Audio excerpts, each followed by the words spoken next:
ఈ లోక సంబంధమైన ఏ విషయాలు మీరు అడిగినా, ఏది మీరు పొందుకున్నా పొందుకోకపోయినా, దేవుడు మీకు ఇచ్చినటువంటి రక్షణ భాగ్యాన్ని మాత్రం మీరు చాలా గట్టిగా పట్టుకోవాలి.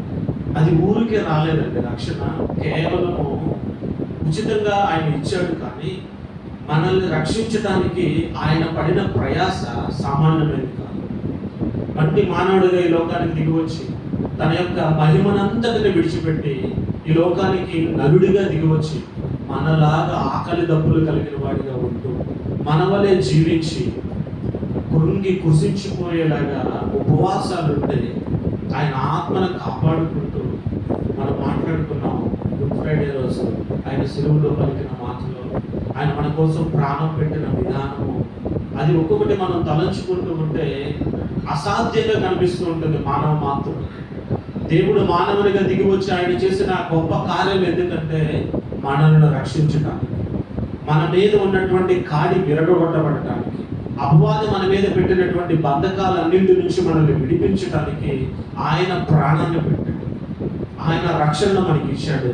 అయితే ఆ రక్షణ మనకి ఉచితంగానే ఇచ్చాడు. ఆయన మన కోసం ప్రాణం పెట్టాడని మనం నమ్మి విశ్వసిస్తే ఆయన ఇచ్చిన రక్షణ మనం పొందుకుంటాం. ఆయన ఇచ్చినటువంటి రక్షణ పొందుకున్న మనం ఆ రక్షణకి తగినట్లుగా మనం జీవించాలి. దేవుడు మనల్ని రక్షించాడు, ఆ రక్షణ మనకి ఇచ్చాడు. ఇచ్చిన రక్షణకు తగినట్లుగా మనం జీవిస్తూ ఆయన యొక్క శరీరాన్ని, రక్తాన్ని మనం సేవించాలి. కొంతమంది ప్రతి వారం ఆయన శరీరాన్ని, రక్తాన్ని సేవిస్తారు. కొంతమంది నెలకు ఒక పర్యాయం ఆయన శరీరాన్ని, రక్తాన్ని సేవిస్తారు. దాన్ని ప్రభురాత్రి భోజనం అంటారు, ప్రభు బల్లారాధన అంటారు, రకరకాల పేర్లతో పిలుస్తూ ఉంటారు. ఈ రోజున మనం ఆయన శరీరాన్ని, రక్తాన్ని సేవించబోతూ ఉన్నాం. ఆయన శరీరాన్ని, రక్తాన్ని సేవించే వ్యక్తి ఏ విధంగా ఉండాలి, ఏ విధంగా ఉండి ఆయన బల్లలో మనము చేయి వేయాలి, ఆయన పాత్రలో మనము చేయి వేయాలి, అది మనం అందరము తెలుసుకొని ఉండాలి.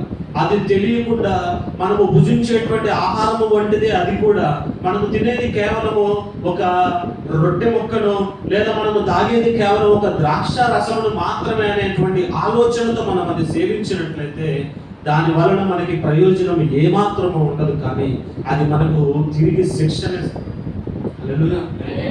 గ్రహింపు లేని వారిగా ఎలాగ పడితే అలాగ ఉండేదాన్ని మనం భుజించకూడదు. ఆయన శరీరాన్ని మనం సేవించాలి, రక్తాన్ని మనము సేవించాలి అంటే, భుజించి సేవించే వారిగా ఉండాలంటే మనకు ఒక అర్హత ఉండాలి.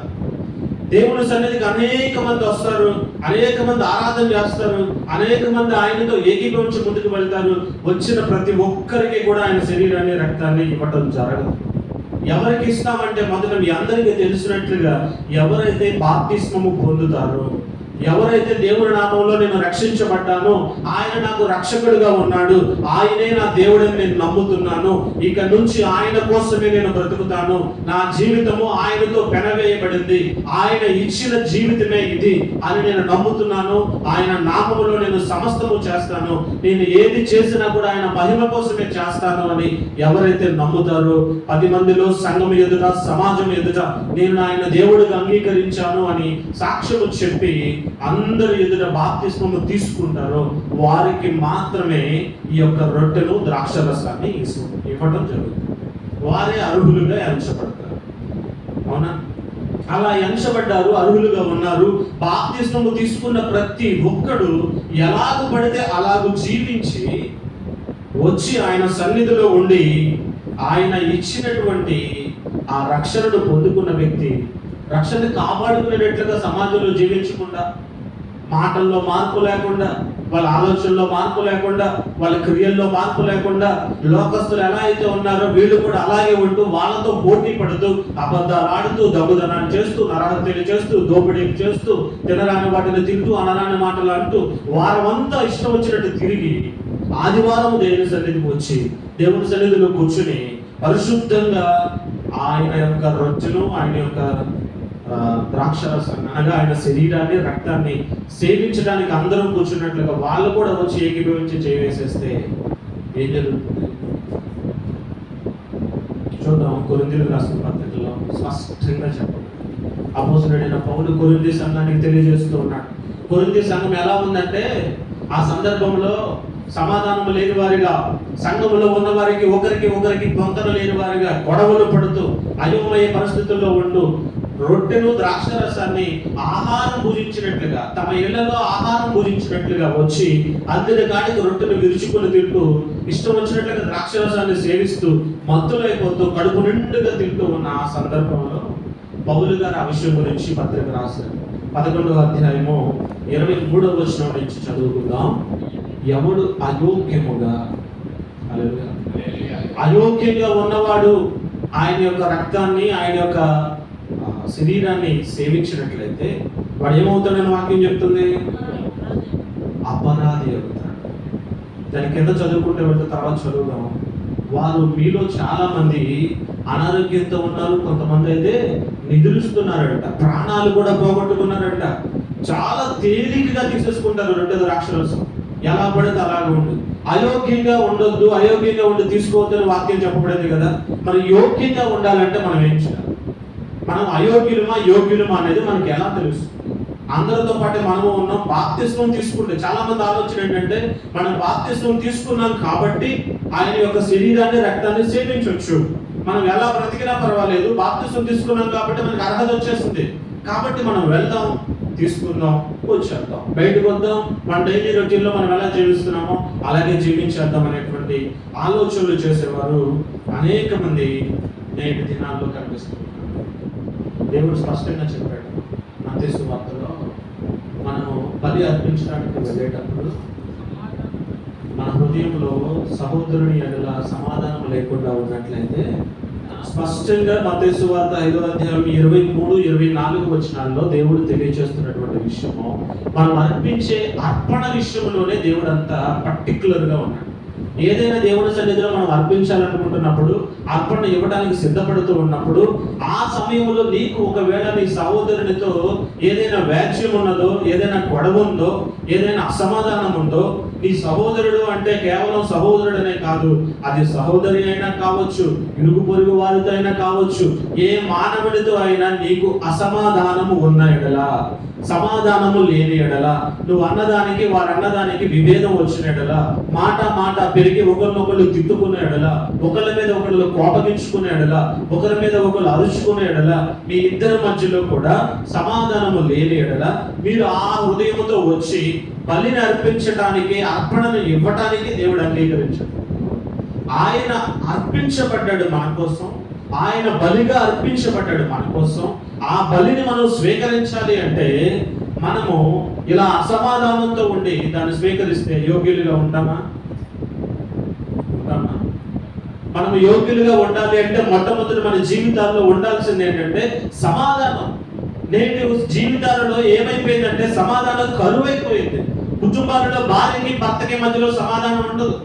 ఎందుకని ఉన్నదంటే భార్యాభర్తల బంధం గురించిన సరైన అవగాహన లేదు ఈ రోజున మానవులకి. స్త్రీ పాత్ర ఏంటి, భార్య పాత్ర ఏంటి, భర్త పాత్ర ఏంటి, దేవుడు భార్యకు ఏం విధించాడు, భర్తకు ఏం విధించాడు, ఎవరు ఎలా జీవించాలి, ఎవరికి ఎంతవరకు అధికారాన్ని ఇచ్చాడు దేవుడు, ఎంత లిమిట్ లో ఎవరు ఉండాలి, ఎవరి స్థాయి ఏంటి అనేది లేఖనంలో నుంచి మనం పరిశీలన చేయాలి. దేవుడు మనకు అప్పగించినటువంటి ఆ విధి ప్రకారమే మనం ఉండాలి. అంతకు మించి మనం వెళ్తే అసమాధానమే కలుగుతుంది. అసమాధానము కలిగి ఉన్న ఎడల అర్పణ మనము ఇవ్వటానికి అంగీకరించాడు, అర్పణ దేవుడు స్వీకరించాడు. ఎందుకు అసమాధానం వస్తుందంటానికి కొన్ని కారణాలు ఇక్కడ పౌలు గారు చెప్పాడు. చూద్దాం. ప్రభువునందు స్త్రీకి వేరుగా పురుషుడు లేడు, పురుషునికి వేరుగా స్త్రీ లేదు. ఈ మాట జాగ్రత్తగా ఉన్నాడు. ప్రభువునందు స్త్రీకి వేరుగా పురుషుడు లేడు, పురుషుడికి వేరుగా స్త్రీ లేదు. స్త్రీ పురుషుడి నుండి ఎలాగూ కలిగెనో అలాగే పురుషుడు స్త్రీ మూలముగా కలిగెను. సమస్తమైనవి దేవుని మూలంగా కలిగెను. ఈ మూడు విషయాలు అర్థం చేసుకోవాలి. స్త్రీ అనుకుంటుంది నేనే తెలివైన దాన్ని, నేనే తెలివైన వాడిని. లేకపోతే పురుషుడు అనుకుంటాడు నేనే తెలివైన వాడిని, నేనే గొప్పవాడిని, నా అధికారంలోనే నువ్వు ఉండాలి అని పురుషుడు అనుకుంటాడు. పురుషుడు చెప్పే మాట వినాలి, భర్త చెప్పే మాట వినాలని భార్య నా మాట వినాలి, నేను చెప్పింది చేయాలని ఆమె కోరుకుంటాడు. భార్య నా భర్త నా మాట వినాలని ఆమె కోరుకుంటుంది. ఇద్దరు కూడా ఒకళ్ళ మాట ఒకళ్ళు వినాలి అని, ఒకళ్ళ ఆధిపత్యం ఒకళ్ళు చేయాలి అనే ఆలోచనలో ముందుకు వెళ్తా ఉంటే ఏమొస్తుందంటే చివరికి వాళ్ళిద్దరి మధ్యలో అసమాధానం కలుగుతుంది. ఇక్కడ గమనించాల్సింది, స్త్రీ పురుషుని కోసం చేయబడింది, స్త్రీ పురుషుల్లో నుంచి తీయబడింది, అలాగే పురుషుడు స్త్రీలో నుంచి తీయబడ్డాడు. స్త్రీ గర్భముల నుంచి పురుషుడు వచ్చాడు. ఇక్కడ ఏ ఒక్కరు ఎక్కువ కాదు, ఏ ఒక్కరు తక్కువ కాదు. ఇద్దరి మధ్యలోనూ ఎక్కువ తక్కువ అనే అభిప్రాయాలు వచ్చినప్పుడే అసమాధానాలు వస్తాయి. ఒకవేళ భార్యాభర్తలు ఇద్దరిలో ఒకరు తెలివైన వాళ్ళు కావచ్చు, ఒకరు తెలివి తక్కువ వాళ్ళు కావచ్చు. కానీ మనకంటూ దేవుడు కొన్ని లిమిటేషన్స్ ఇచ్చాడు. ఆ తెలివిని బట్టి మనం ఏం చేయాలంటే సముదాయించుకుని జ్ఞానంగా నడుచుకుంటూ ఇద్దరి మధ్యలో అసమాధానం రాకుండా చూసుకోవాలి. కొన్ని సందర్భాల్లో పురుషుడు చేసేది స్త్రీకి నచ్చదు, కొన్ని సందర్భాల్లో స్త్రీ చేసేది పురుషుడికి నచ్చదు. వాస్తవానికి తప్పే చేస్తుండొచ్చు. అక్కడ ఎవరు తప్పు చేసినా ఇంకొకరు గ్రహించినప్పుడు ఆ తప్పును బట్టి వీరిని తక్కువగా చూడకుండా వారిని క్షమించే మనసు ఉండాలి. నెక్స్ట్ పాయింట్ ఏంటంటే క్షమాపణ. ఫస్ట్ ఏంటి? సమాధానం కలిగి ఉండాలి. 2, క్షమించగలిగే మనసు కలిగి ఉండాలి. ఎలా క్షమాపణ ఎక్కడి నుంచి ప్రారంభం అవ్వాలంటే నీ కుటుంబంలో నుంచి ప్రారంభం అవ్వాలి. చాలా సందర్భాల్లో భర్తలు భార్యని క్షమించలేరు. వాళ్ళు చేసిన తప్పులు హృదయంలో పెట్టేసుకుని, వాళ్ళ అన్న మాటలు హృదయంలో పెట్టేసుకుని, వాళ్ళ కుటుంబీకులు వాళ్ళ బంధువులు చేసినవి అంటే భార్య తరపు బంధువులు ఏదో భర్తని పెళ్ళైన కొత్తలను తర్వాత ఏదో చేశారు అని ఆ మనసులో పెట్టేసుకుని వాటిని బట్టి శోధిస్తూ ఉంటారు, సాధిస్తూ ఉంటారు. ఈ శోధన సాధింపు జరుగుతూనే ఉంటది. ఆదివారం వస్తుంది, దేవుని సన్నిధికి వస్తారు, కూర్చుంటారు, అందరితో పాటు బలంలో చేవేస్తారు, రొట్టె తీసుకుంటారు, ద్రాక్షరసం తీసుకుంటారు, ప్రార్థన చేస్తారు, వెళ్ళిపోతారు. వీళ్ళకి అర్థం కావట్లా. లోపల సమాధానం లేకుండా, క్షమాపణ లేకుండా, ఎదుటి వారి తప్పులను నువ్వు క్షమించకుండా నీ తప్పులు ఎలా క్షమించబడతాయి? పరలోక ప్రార్థనలో ప్రభువు చెప్పింది కూడా అదే. ఎదుటి వారిని నువ్వు క్షమిస్తే నీ తప్పులు క్షమించబడతాయి. నువ్వు క్షమించే మనసు కలిగి ఉండాలి. నీ భర్త చేసిన తప్పునే నువ్వు క్షమించలేకపోతే, నీ భార్య చేసిన తప్పునే నువ్వు క్షమించలేకపోతే, నీ బిడ్డలు చేసిన తప్పునే నువ్వు క్షమించలేకపోతే, నువ్వు చేసిన తప్పులు దేవుడు ఎలా క్షమిస్తాడు? క్షమించమని నువ్వు ఎలా అడుగుతావు? అర్హత నీకు ఎలా ఉంది అసలు? నువ్వు క్షమిస్తే, ఇతరులను నువ్వు క్షమిస్తే దేవుడు నిన్ను క్షమిస్తాడు. సమాధానం రావాలి అంటే క్షమించే మనసు ఉండాలి.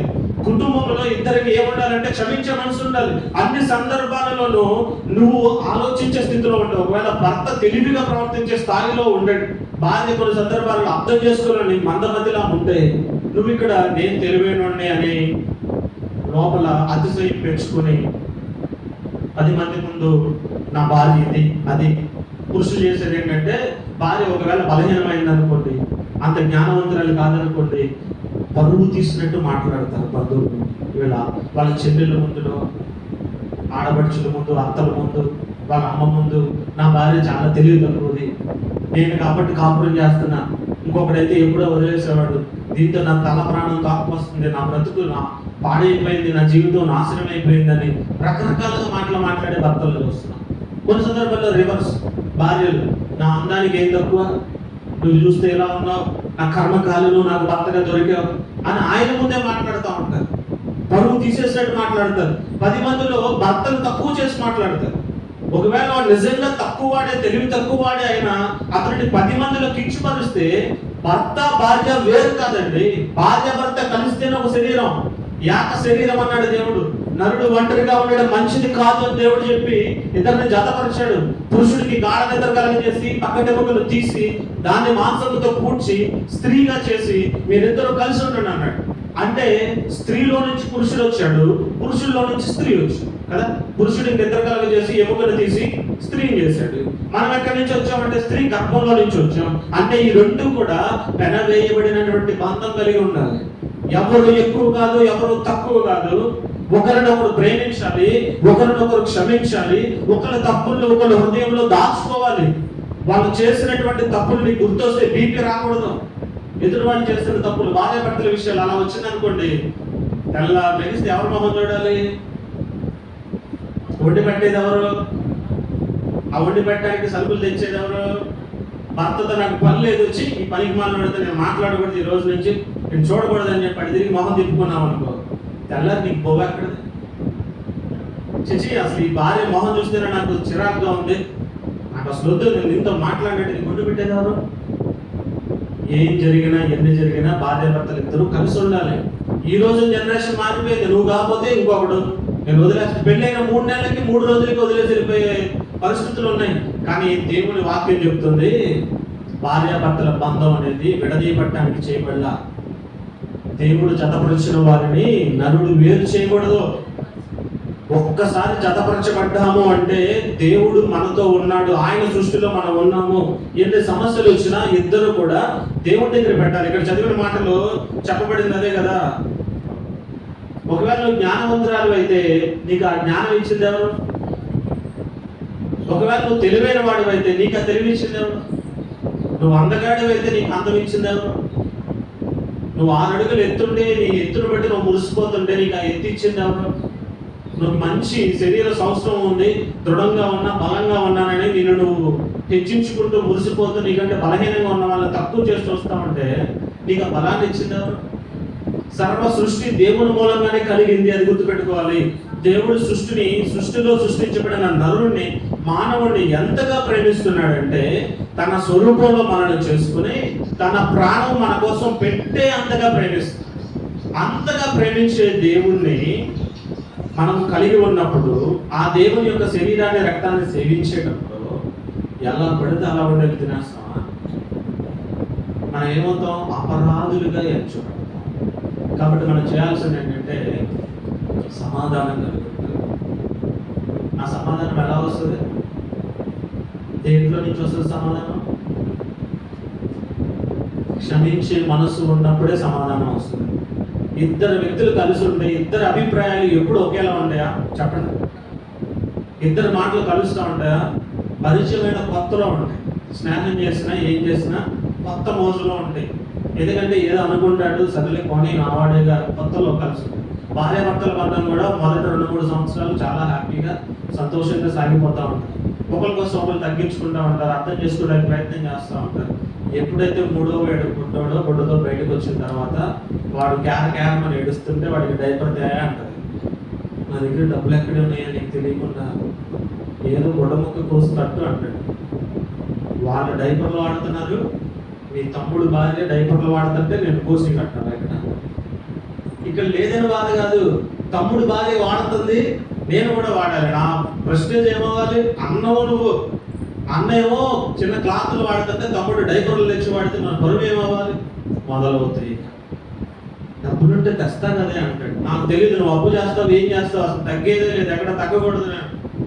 నీ బరువే పోయిద్దయ్యా. నాకు రివర్స్లో మళ్ళీ భర్తని ట్యూన్ చేస్తాను, అప్పు చేసి ఏదో చేసి తీసుకొచ్చేస్తాను. ఆ అప్పు అక్కడితో ఆగదు. 1 రోజు 2 రోజులు గడవగానే ఇటు తగ్గుతూ ఉంటాడు.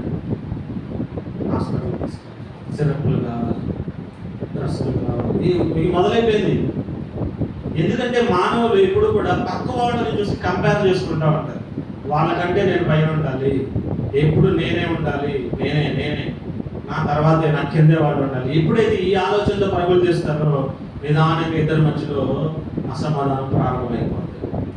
ఒకరినొకరు అర్థం చేసుకుని సరే భర్త అక్కడ లేదన్నట్టు సరే ఏం పోయిందిలే, ఏదో ఒకటి కాలక్షేపం చేద్దాంలే. ఒకప్పుడు డైపర్లు ఎక్కడ ఉన్నాయి? మన చిన్నప్పుడు కాటన్ చీరలు తీసుకొచ్చి అటు ముక్కలు చేసి అయ్యేగా వాడింది. ఈరోజు డైపర్లు, ఆ కాటన్ చీరలే ఆరోగ్యం అంటారు. ఈ డైపర్లో వాడే కెమికల్స్ బిడ్డలకు అనారోగ్యాన్ని తీసుకొస్తాయి. కానీ ఇవే వాడతాం, ఎందుకంటే ఇది ఒకటి వేస్తే చాలు. వాడి తెల్లవారులు 1కి వెళ్ళినా 2కి వెళ్ళినా తెల్లారిన తర్వాత ఆ మూట తీసి పారేయచ్చు, మనం ప్రశాంతంగా పడుకోవచ్చు. అవి కట్టామనుకోండి, కొంచెం తడి తగలంగా క్యారం అంటాడు, నిద్ర ఉండదు. సుఖానికి అలవాటు పడిపోయింది. దీని వల్లనే అసమాధానాలు వస్తున్నాయి. నేను చెప్పొచ్చేది ఏంటంటే అసమాధానం రావడం సహజం. ఇద్దరు కలిసి ఉన్నప్పుడు ఒకే అభిప్రాయం ఉంటుంది. ఓర్చుకునేవాడు ఎప్పుడైనా ఒక స్థాయి వరకు ఓర్చుకుంటాడు. వీడు ఓర్చుకుంటాడు కదా, లేకపోతే ఆ ఓర్చుకుంటుంది కదా, తగ్గించుకుంటుంది కదా అని వీడు అధికారం చూపిస్తూ నేనే గొప్ప అని చెప్పి ఇష్టం వచ్చినట్టు మాట్లాడుతూ ఉంటే పిల్లైనా తీసుకెళ్ళి రూమ్లో పెట్టి తలుపులు వేసి కొట్టండి,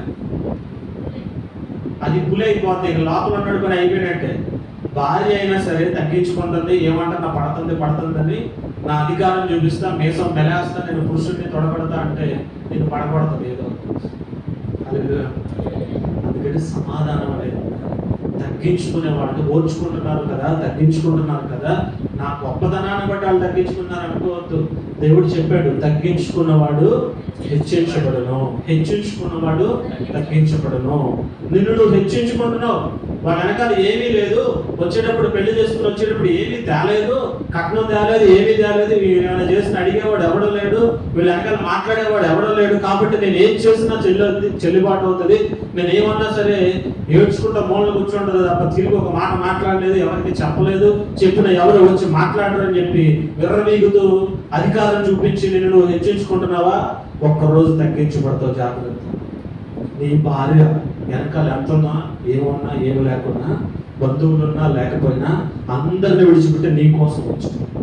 నీ జీవిత భాగస్వామి అంటే నీలో సగభాగం, నీకున్నదన్నీ ఆమె. అంతకుముందు ఏమీ లేకపోవచ్చు వాళ్ళ కుటుంబంలో, కానీ ఆమె నీ కుటుంబంలో ఇప్పుడు ఒకటైంది. నువ్వు కలిగి ఉన్నదంతా కూడా ఆమెదే. నీది ఆమెది అనేది సపరేట్గా ఏదీ లేదు. చాలా మంది అదనపు కట్నం తీసుకురా, ఇది తీసుకురా అని వేధించే వాళ్ళని చూస్తాం. దయచేసి మన వాళ్ళు ఆమె వచ్చింది అంటే మనం నమ్మి మన ఇంట్లో వ్యక్తిగా మనం స్వీకరించాలి. ఆమెను తక్కువ చేసుకోవడం. కొన్ని సందర్భాలలో రివర్స్లో ఉంటుంది. భార్య అందంగా ఉంటుంది, భర్త నల్లగా ఉంటాడు. కాకి ముక్కుకి దొండపండులా ఉందిరా బాబు అనుకుంటారు, చూస్తారా?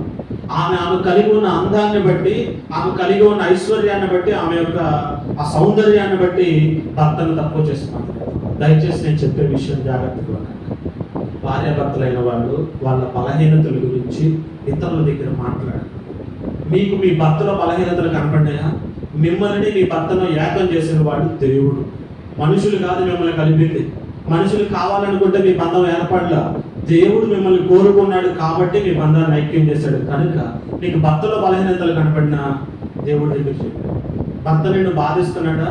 దేవుడి దగ్గర చెప్పు. మొరపెట్టి ప్రార్థన చేయి. భర్త ఇలా అన్నాడని టక్కన ఫోన్ తీసేస్తారు. ఇప్పుడు వచ్చిన ఫోన్లు ఫోన్ చేసేసి, అమ్మా మా ఆయన ఇలా అన్నాడే, ఏది చెప్పాలో ఏది చెప్పకూడదో జ్ఞానం ఉండాలి మీకు. ప్రతిదీ తీసుకెళ్ళి ఆ ఫ్యామిలీకి ఎందుకు చెప్పాలి? గుర్తుపెట్టుకోండి, ఆడపిల్లలైన వాళ్ళు వివాహం అయిన తర్వాత నీ కుటుంబం అనేది నీ భర్తదే. నీ భర్త, నీ అత్త, నీ మామ, నువ్వే నీ కుటుంబం. నీ తల్లిదండ్రులు అనేవాళ్ళు నీకు గెస్టులు లాంటి వాళ్ళు. ఆ వదిలేమన్నట్లనేనో వాళ్ళు మంచి బాగోగులు చూసుకోవాలి, కానీ నీ మనసు ఉండాల్సింది ఈ ఫ్యామిలీ మీద, ఈ కుటుంబం మీద. నీ భర్త బాగుంటే, నీ అత్త బాగుంటే, నీ తర్వాత తరాలు నీలో నుంచి వచ్చే నీ బిడ్డలు బాగుంటారు.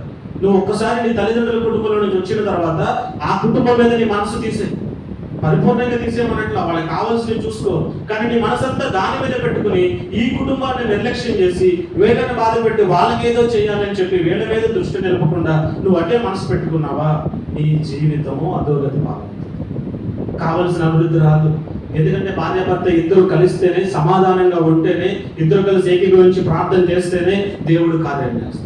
నీ మనసులోనేమో నీ కుటుంబం మీద ఉంది, నీ భర్తకేమో వాళ్ళ కుటుంబం మీద ఉంది.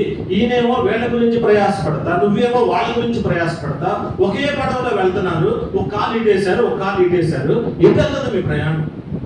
ఇద్దరూ కలిసి ఒకే మనసుతో ఉండి మీ తల్లిదండ్రులకు కావాల్సింది చేద్దాం, మన తల్లిదండ్రులకు కావాల్సింది చేద్దాం, మనం ఇద్దరము కలిసి వీళ్ళకి ఇప్పుడు చేద్దాం, వీళ్ళకి ఇప్పుడు చేద్దాం అని ఇద్దరు మాట్లాడుకొని సమాధానంగా దేవుడి పాదాల దగ్గర ఆ విషయాన్ని పెట్టి మీరు ప్రార్థన చేస్తూ ముందుకు వెళుతూ ఉన్నట్లయితే ఆ కుటుంబానికి న్యాయం జరుగుతుంది, ఈ కుటుంబానికి న్యాయం జరుగుతుంది. మీ కుటుంబం సమాధానంగా ఉంటేనే అది సాధ్యం. అలా కాకుండా చాలా మంది ఏం చేస్తారో తెలుసా? పైకి ఏం చెప్పరు, పైకి మాత్రం మాట్లాడతారు, లోపలేమో ప్రతిదీ దాచేసుకుంటా ఉంటారు. కుమిలిపోతా ఉంటారు. ఈ బాధ అంతా ఎవరికి చెప్తారో తెలుసా? దేవుడికి కూడా చెప్పరు. వాళ్ళ అమ్మకో వాళ్ళ నాన్నకో భర్తని పనికి పంపించేసి భర్త బయటకు వెళ్ళిపోయిన తర్వాత కూర్చొని అప్పుడు ఫోన్ చేసి వెళ్ళకుంటా ఉంటారు, ఏడుస్తూ ఉంటారు, వేదనంతా చెప్తా ఉంటారు. వాళ్ళు కూడా ఏడుస్తూ ఓదారుస్తూ, అయ్యో అలా అయిందమ్మా, ఎంత బాధపడుతున్నాం, ఈ లోకంలో నీకు తప్ప ఎవరికి లేవమ్మా ఈ బాధలు, ఎందుకమ్మా దుర్మార్గుడి కింద ఉంటావు, వదిలేసే వచ్చేసే, మేము ఉన్నాక చూసుకుంటాగా. వీళ్ళు 4 కన్నీళ్ళు ఏడుస్తారు. ఏమవుతుంది అప్పుడు? ఓచుకుని నేను ఉండాలి అనుకుంటున్నా. వాళ్ళు ఏం చేస్తున్నారు? ఏమన్నా వాళ్ళు ఉంటారా జీవితాంతం? ఏమవుతో వాళ్ళ వయసు ఉంటుందా? ఎప్పుడైనా గుర్తుపెట్టుకోండి, భార్యాభర్త ఇద్దరే జీవితాంతం కలిసి, ప్రాణం ఉన్నంత వరకు కలిసి. నీ భర్తే నీకు ప్రాముఖ్యం, నీ భార్య నీకు ప్రాముఖ్యం, తర్వాత మీ పిల్లలు. మీరందరూ బాగుంటేనే మీ తల్లినైనా తండ్రినైనా చూడగలరు. మీరు ఆరోగ్యంగా ఉంటే, మీకు ఆరోగ్యం రావాలి, బీపీలు రాకూడదు, షుగర్లు రాకూడదు అంటే భార్య భర్తలు సమాధానంగా ఉండాలి. భర్తకు నచ్చింది భార్య చేయాలి, భార్యకు నచ్చింది భర్త చేయాలి. చేయకపోతే చేసేలాగా ప్రార్థన చేయాలి. అంతేగాని వేరే వేరే చేస్తే అసమాధానం వచ్చేస్తుంది. అసమాధానం వల్ల తెలియకుండానే కొనసాగుతా దేవుని సన్నిధికి వచ్చేస్తాం. దానికి తోడు పైపెచ్చు రొట్టెలో చేయి వేసి అయోగ్యులుగా మనం అపోస్తులుడైన పౌలు ఒకవేళ మీకు అసమాధానం కలిగితే, కుటుంబంలో మీకు ఒకరేడల ఒకరికి సమాధానం లేక అసమాధానంతో మీరు ఉంటే, ఒకరినొకరు క్షమించుకోలేని స్థితిలో మీరు ఉంటే, ఆ స్థితిలో దేవుని సన్నిధికి వచ్చి ఆ యొక్క రొట్టెలో మీరు చేయి వేయొద్దు. అలా వండి తీసుకుంటే మీరు అయోగ్యులుగా మారుతారు. మీరు చేయాల్సింది ఏంటంటే, మిమ్మల్ని మీరు విమర్శించుకునే దేవుని సన్నిధిలో, ఆయన సన్నిధిలో మీ తప్పులన్నింటినీ కూడా మీరు ఒకసారి వెరిఫై చేసుకుంటూ, మీ తప్పుల గురించి రెక్టిఫై చేసుకుంటూ దేవుని సన్నిధిలో కూర్చుని, మీకు ఎవరితో అయితే అసమాధానం ఉంది, దాన్ని చూస్తాం మత్తయి సువార్తలో, నీ సహోదరునితో నీకు అసమాధానం ఉన్నాడలా నువ్వు తీసుకొచ్చిన బలిని అర్పణను అక్కడ పెట్టేసి నువ్వు చేయాల్సింది ఏంటి, వెంటనే ఈ సహోదరుడు ఎక్కడున్నాడో అక్కడికి వెళ్ళిపో. ఈ సహోదరుడి దగ్గరికి వెళ్ళి సహోదరుడితో సమాధానపడు. నీకు ఆయనకి మధ్యలో ఉన్న గొడవను సరి చేసుకో, సర్దుమణిగేలా చేసుకో, ప్రేమతో, క్షమించే మనస్సుతో. క్షమాపణ లేకుండా చాలామంది ఏం చేస్తారంటే, శరీరాన్ని రక్తాన్ని మనం సేవించాలి కాబట్టి సమాధాన పడండి అంటే హృదయంలో క్షమించే ఆలోచన ఉండదు, కానీ 10 మంది ఎదుట మాత్రం చేయించేసి క్షమించండి. పెదవులతో క్షమాపణ చెప్తాం కానీ హృదయంలో కోపం అలాగే ఉంటుంది. వాళ్ళు ఎప్పుడు కనబడినా వాళ్ళు నేను తిట్టుంటదే, నేను అన్న మాట ఉంటదే, ఆ మాట మాత్రం గుర్తొస్తాను, రగిలిపోతా ఉంటాం లోపల, పైకి మాత్రం నవ్వుతూ ఉంటాం. అది కూడా కరెక్ట్ కాదు. అది నిజమైన క్షమాపణ కాదు, నిజమైన సమాధానం కాదు. కాబట్టి మనలో మనము పరీక్షించుకోవాలి. అలాగూ చేసి ఆ రొట్టెను తిని ఆ పాత్రలోని త్రాగులను. ప్రభువు శరీరమని వివేచింపక తిని త్రాగువాడు తనకు శిక్షావిధి కలుగటకే తిని త్రాగుచున్నాడు. ఇందువలననే మీలో అనేకులు బలహీనులను రోగులనై ఉన్నారు, చాలా మంది నిద్రిస్తున్నారు. పరిశీలన చేసుకోమన్నాడు. ఏం పరిశీలన చేసుకోవాలి? చాలా మంది బలహీనులుగా ఉన్నారు, రోగులుగా ఉన్నారంట. ఒకవేళ ఇప్పుడు ఇక్కడ ఉన్న వారిలో మీకు బలహీనతలు ఉంటే, మీరు బలహీనంగా ఉంటే, మీ శరీరము అనారోగ్యంతో ఉంటే, అది ఒకవేళ పరిశీలన చేసుకోవాల్సింది ఏంటంటే, అసమాధానంగా ఉండి అలా పడితే అలా ఉండి పోయిన నెలలో మీరు బలలో చేయి వేశారేమో, సమాధానం లేకుండా భార్యాభర్తల మధ్యలో ఇరుగు పొరుగు వారితో క్షమించే మనసు మీకు లేకుండా హృదయంలో పగబెట్టుకుని, ద్వేషం పెట్టుకుని, కోపం పెట్టుకుని అలాగే వచ్చి రొట్టెలో మీరు చేయి వేసి ఆయన శరీరాన్ని రక్తాన్ని మీరు సేవించి వెళితే దాని పర్యవసానం పెట్టి కొంతమంది రోగులుగా ఉన్నారు, కొంతమంది బలహీనులుగా ఉన్నారు, కొంతమంది నిద్రిస్తూ ఉన్నారు. నిద్రించడం అంటే శరీరాన్ని విడిచిపెట్టి మరణించడం. చివరికి ఎలాంటి గొప్ప ప్రమాదం మనకి సంభవించిందో తెలుసా? కొంచెం ఉందో తెలుసా? ఎలా పడితే అలా ఉంటే రొట్టె తీసుకుని వెళ్ళిపోతా ఉంటే ముందు బలహీనలు అవుతాం, రోగులు అవుతాం, చివరికి మరణించే స్థితి కూడా. కాబట్టి చాలా జాగ్రత్తగా పరిశీలన చేసుకోవాలి, మనల్ని మనం పరిశీలన చేసుకోవాలి. ఒకవేళ రోగం కానీ బాధ కానీ వ్యాధి కానీ వచ్చిందంటే నేను చెప్పిన క్షమాపణ సమాధానం మనలో లేకుండా దేవుని సన్నిధిలోకి వచ్చి ఎలా పడితే అలా ఉండి అయోగ్యులుగా ఉండి ఆయన శరీరాన్ని మనము సేవించినట్లయితే అది మనకి కష్టాన్ని నష్టాన్ని మిగులుస్తుంది. కనుక ప్రతి ఒక్కరు కూడా పరిశీలన చేసుకుందాం.